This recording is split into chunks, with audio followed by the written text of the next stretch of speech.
It was 1868, and me and my older brothers were pulling a tidy profit running cattle into Juarez, Mexico. One night after my brothers retired for the evening, I found a little poker game in a cantina with a couple of cowboys. And I just couldn't lose. I even won an old Spanish coin that had to be 100 years old.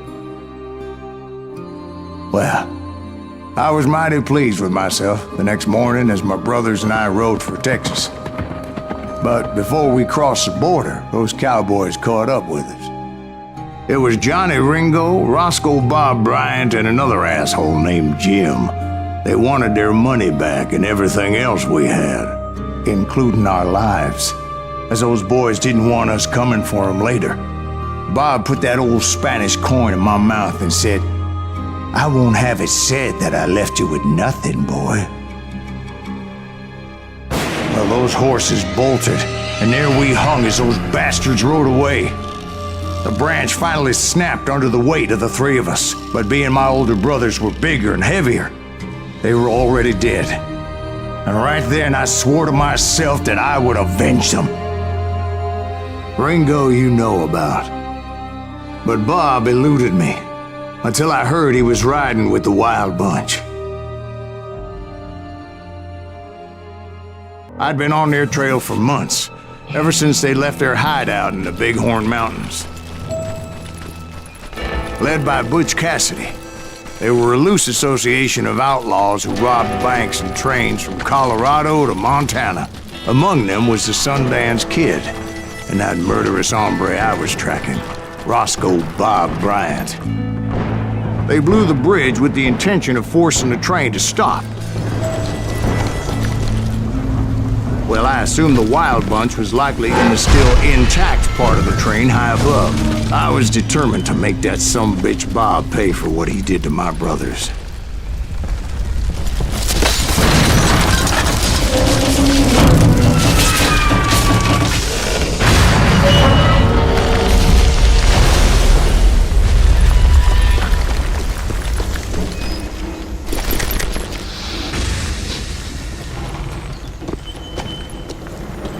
Ears are still ringing from blowing up that ridge. What'd you say? I can't hear a god. Well, I made my way off unscathed and came upon a few members of the gang and had no choice but to dispatch them. From there, I had to negotiate an even more precarious life. But first, I would need to get my ass out of there.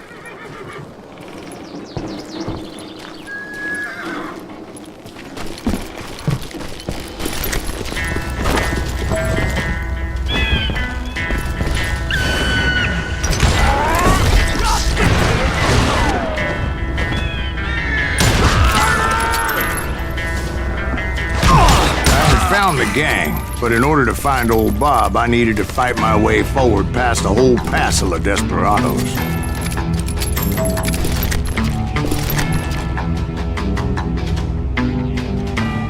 Outside, inside, any way I could, I made my way towards my friend. Now you're really pissing me off! Well, what about the passengers? It was mostly a freight train, as I recall. There were no passengers aboard that day.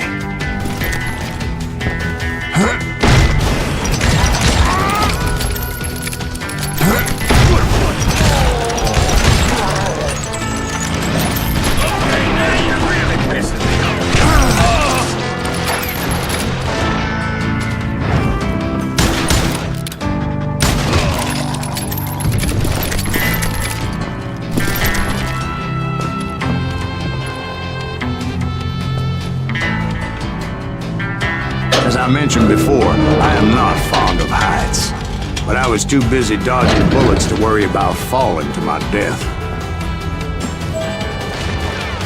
Odds were I was likely to die that day anyway, so I was determined to take down as many of those bastards as I could. You can run, but you can't hide forever.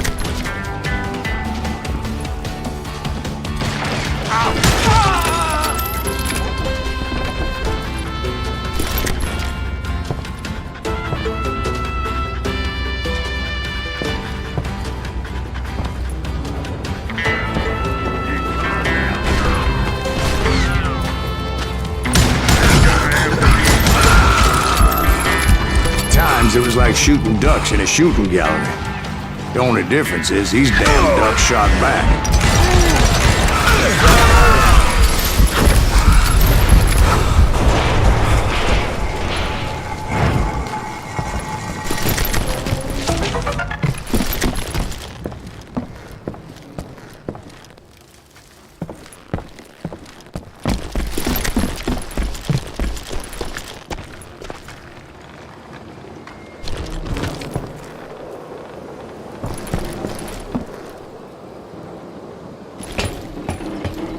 I kept hoping the law would show up and give me a hand. You mean like that giant Pinkerton posse that I read about? Did they come riding in, guns a-blazing to help?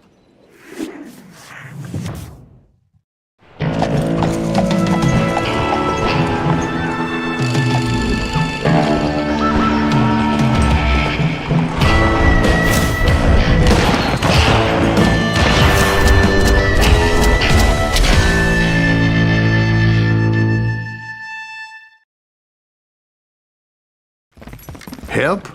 From the Pinkertons? No, son. I had to fight the wild bunch all by my lonesome, as usual.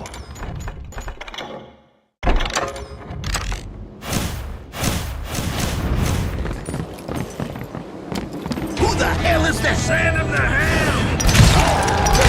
He's mine! Take cover! Retreat! Retreat! Killing everybody! Now you're dead. They'll kill us all! Run! Oh, I cut you in two!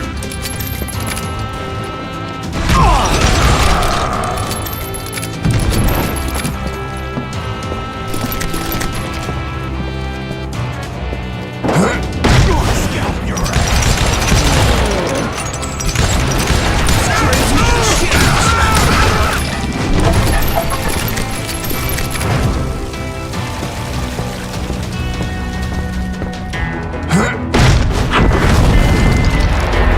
Guess is those dime novels didn't portray this as it happened, did they? Somebody know this asshole! Only a few stragglers were left. I had to cut them down pronto if I was going to stay on old Bob's trail.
Once I silenced all those guns, I went searching for my nemesis, determined to finally have my justice. But the only survivor who welcomed me was George Flat-Nosed Curry. Who was he?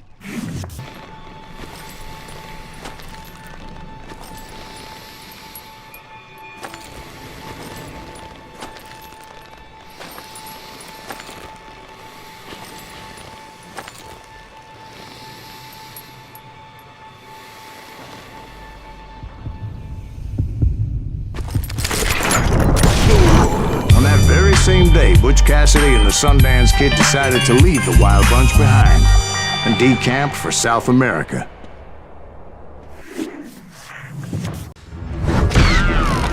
They ended up living down there for many years, but I'm sure you already know all about that.